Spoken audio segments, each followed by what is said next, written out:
1 जून से आपका paper start होने वाला है। आपके पास अप्रॉक्स 60 डेज अवेलेबल है।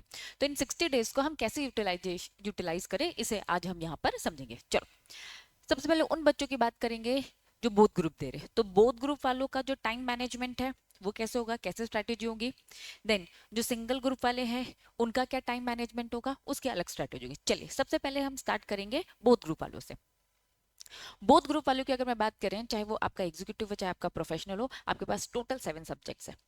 तो अगर आप बोथ ग्रुप के लिए प्लान कर रहे हो, जब भी आपका एग्जाम होता है तो उसे 2 महीने पहले आपका कोर्स सब कुछ कंप्लीट हो जाना चाहिए। और इन 2 महीनों को आप कैसे यूटिलाइज करेंगे?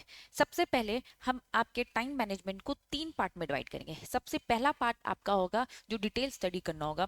सेकेंड पार्ट होगा आपका जो मॉक टेस्ट देना होगा। और तीसरा पार्ट होगा कि मॉक टेस्ट देने के बाद आपको चीजें थोड़ी सी समझ में आएंगी और फिर आप रिविजन की ओर चलेंगे। चलिए, जो आपका डिटेल स्टडी है उसके लिए आप हर एक सब्जेक्ट में डिटेल पढ़ने के लिए 5 सब्जेक्ट आएंगे। तो देखो, दो तरीके, या तो हम क्या करें, एक सब्जेक्ट उठाए, दिन भर उसे पढ़े, बिल्कुल 5 दिन लेकर उसे कंप्लीट करें।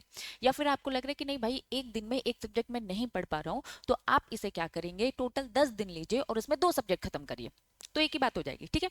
चलिए, अभी लेट अज्यूम कि हम एक सब्जेक्ट पढ़ रहे हैं, तो 5 दिन में एक पूरा कंप्लीट सब्जेक्ट हम खत्म करते हैं। तो इसमें टोटल आपके 7 सब्जेक्ट्स होते हैं, तो 7 सब्जेक्ट के हिसाब से आपके 35 डेज लगेंगे। ठीक, तो आपका 1 महीना और एक्स्ट्रा 5 दिन, 35 डेज। हो सकता है कि कुछ सब्जेक्ट आपके 5 दिन से कम भी लग जाए। तो हाँ, अप्रोक्स 30 से 35 डेज आपका क्या लग जाएगा कि आप डिटेल स्टडी कर लोगे। चलिए, जैसे कि डिटेल स्टडी आप करेंगे, तो अब जरूरी क्या है बच्चों, मॉक टेस्ट देना वेरी वेरी वेरी इंपॉर्टेंट। जब तक आप बस पढ़ाई पढ़ाई पढ़ाई करते रहोगे, टेस्ट नहीं देखो, तो आपको पता ही नहीं चलेगा कि भाई आपकी स्टडी का लेवल कहाँ तक पहुंचा है, आपकी क्वेश्चन की अंडरस्टैंडिंग कैसी है। ठीक, चलिए, तो अब अगर मैं मॉक टेस्ट की प्रिपरेशन की बात करूं, तो मॉक टेस्ट की आपकी प्रिपरेशन क्या होना चाहिए, आपको हर सब्जेक्ट को 2 दिन देना है। 2 दिन कैसे देना है, फॉर एग्जाम्पल आपने पूरा एक बार 7 सब्जेक्ट्स पढ़ के रख लिए हैं, अब आपको उठाना है, एक सब्जेक्ट का मॉक देना है। तो अब होगा क्या, क्योंकि आप 35 डेज पूरा पढ़ चुके हो, तो एकदम से टेस्ट नहीं लगाना है, ऐसा बिल्कुल भी नहीं करना है, क्योंकि एग्जाम में भी ऐसा नहीं होता है। होता क्या है, आप क्या करोगे, सब्जेक्ट उठाओ एक, जैसे कि फॉर एग्जाम्पल आपने कंपनी लॉ उठाया, कंपनी लॉ उठाया, उसको आप 1.5 दिन दो। मैंने 2 दिन बोला है, मॉक में आपको 2 दिन देना है हर सब्जेक्ट को, जिसमें टोटल 7 डेज के हिसाब से 14 डेज आपको मॉक देने मिलेंगे। तो मॉक देने का तरीका आपका ये होगा, 100 मार्क्स का टेस्ट आप आराम से इसे देंगे। तो 1.5 दिन दीजिए आप, जैसे कि आज दिन भर पढ़ लिया, कल आपने पढ़ लिया, और दोपहर तक आपने पढ़ लिया, उसके सेकंड हाफ में आप 3 घंटे का टेस्ट लोगे एक बार पूरा रिवाइज करके।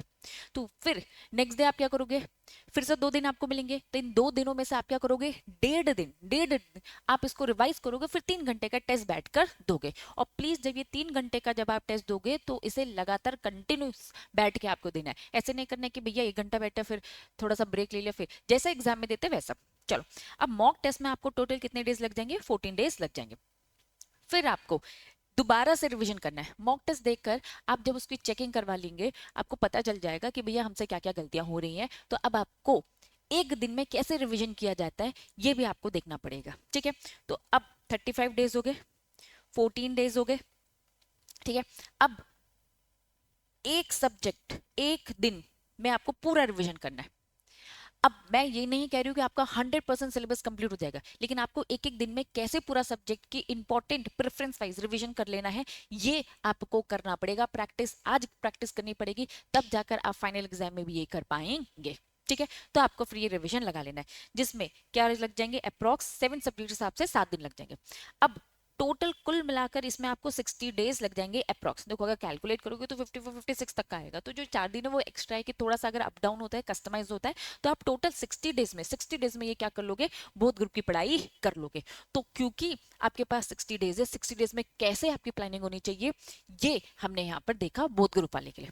अब हम उस बच्चे की बात करेंगे जो सिंगल सिंगल ग्रुप दे रहा है। जो सिंगल ग्रुप दे रहा है उसके मैंने 30 डेज के, बोथ ग्रुप के लिए जा रहे हैं तो 2 महीने पहले आपका कोर्स कंप्लीट हो जाना चाहिए। सिंगल ग्रुप के लिए जा रहे हैं तो 1 महीना भी आपके लिए सफिशिएंट है। ठीक है, चलो, तो अप्रॉक्स 30 डेज की अगर हम प्लानिंग बताए जो सिंगल ग्रुप दे रहा है, पहला डिटेल स्टडी सेम ऐसे ही जो बोथ ग्रुप वाला है, 5 दिन लेगा वो ईच सब्जेक्ट का, जो कि 4 सब्जेक्ट के हिसाब से। देखो, ग्रुप कौन सा है, ग्रुप 1 है कि ग्रुप 2? ग्रुप 1 में 4 सब्जेक्ट होते हैं और ग्रुप 2 में 3 सब्जेक्ट होते हैं, तो प्लीज उसको आप उसके अकॉर्डिंग मल्टीप्लाई कर लेना। ठीक है, 5 दिन देना हर एक सब्जेक्ट को, तो आपको उसमें 20 डेज लग जाएंगे। सेम मॉक टेस्ट, जैसे मैंने अभी तरीका बताया है मॉक टेस्ट देने का, ठीक है। आपने पहले 5-5 दिन में पूरा एक सब्जेक्ट कंप्लीट तैयार कर दिया, फिर जब आप मॉक देने जाएंगे तो हर एक सब्जेक्ट को 2 दिन देना है। ऐसे ही सेम 1.5 दिन आप पढ़ाई करने में लगाएंगे, सेकंड हाफ जो दूसरा जो आपका सेकंड डे होगा उसका आपको 3 घंटे का पेपर लगा लेना है, ठीक है। तो इसमें आपके 4 सब्जेक्ट के हिसाब से 8 दिन जाएंगे। फिर से सेम स्ट्रेटेजी, आपको हर एक सब्जेक्ट को रिवाइज करना पड़ेगा एक दिन में कैसे रिविजन हो रहा है, क्योंकि फाइनल एग्जाम में भी आप ऐसा ही करेंगे। तो 20 + 8 + 4 अप्रॉक्स 30, देखो आएगा तो वो 32, लेकिन कभी कभार आपका जो दूसरा ग्रुप है जिसमें 3 सब्जेक्ट होते हैं वो 30 से कम, तो एक एवरेज मार्जिन अगर हम लेकर चले तो आपका 30 डेज में आराम से क्या हो सकता है, सिंगल ग्रुप की प्रिपरेशन हो सकती है। तो प्लीज प्लीज प्लीज आपको थोड़ी स्ट्रैटेजी, टाइम मैनेज कर ही पढ़ाई करनी पड़ेगी। चलिए, ये तो वाकई टाइम को कैसे मैनेज करना है आपको, लेकिन इसके अलावा भी कुछ इंपॉर्टेंट बातें जिनका आपको ख्याल रखना चाहिए, कुछ इंपॉर्टेंट बातें टेस्ट के अकॉर्डिंग। चलो, सबसे पहली बात, जब आप रिवीजन कर रहे हो तो आपको क्वांटिटी में ध्यान नहीं देना है, आपका पूरा का पूरा फोकस होना चाहिए क्वालिटी में। कोई स्टैंडर्ड रूल नहीं है कि कितने नंबर ऑफ टाइम रिवीजन हो जाना चाहिए। बच्चों, सबका अपना सिस्टम होता है, सबकी अपनी कैपेसिटी होती है। कोई 2 रिवीजन में ही बहुत अच्छे से रिटेन कर लेता है और कोई किसी को भैया 7-8 रिवीजन की जरूरत पड़ती है। तो अपनी कैपेसिटी के हिसाब से काम करेंगे। Do not compare with the other preparation. अपनी प्रिपरेशन रखो, किसी और से बिल्कुल भी कंपेयर मत करो। फोकस नहीं करना है कि कितने घंटे पढ़ना है, घंटे से ज्यादा आपको क्या ध्यान देना है कि भैया कंसेप्ट क्लियर हो जाए, आपका चैप्टर कंप्लीट हो जाए। आवर्स को नहीं देखना कि भैया 2 घंटे पढ़ ले बहुत ज्यादा। भाई अगर तुम्हें लग रहा है कि भैया चैप्टर पढ़ने में 2.5-3 घंटे लग रहे हो तो भैया आपको 2.5-3 घंटे देना चाहिए, ठीक है। रिवीजन जब भी आप करोगे तो प्लीज इंपॉर्टेंट चीज को हाईलाइट करो। और सबसे सबसे सबसे सबसे इंपॉर्टेंट बात, बच्चों आपको नहीं ध्यान देना है कि भैया एग्जाम कैसा होगा, क्वेश्चन पेपर कैसा आएगा, इन सब में आपका फोकस नहीं जाना चाहिए। आप इसमें बहुत ज्यादा टाइम वेस्ट करते हैं। आपका फोकस ये होना चाहिए कि भैया मेरी पढ़ाई कंप्लीट हो जानी चाहिए और एग्जाम में मैं 100% पूरा अटेम्प्ट करके रहूं, इसी में आपका पूरा पूरा पूरा फोकस होना चाहिए। तो चलिए, हमने डिटेल में समझा कि आपको क्या क्या करना चाहिए। अगर इसके अलावा भी अगर आप मुझसे कुछ भी चाहते हैं तो प्लीज आप मुझे कमेंट में बता सकते हैं।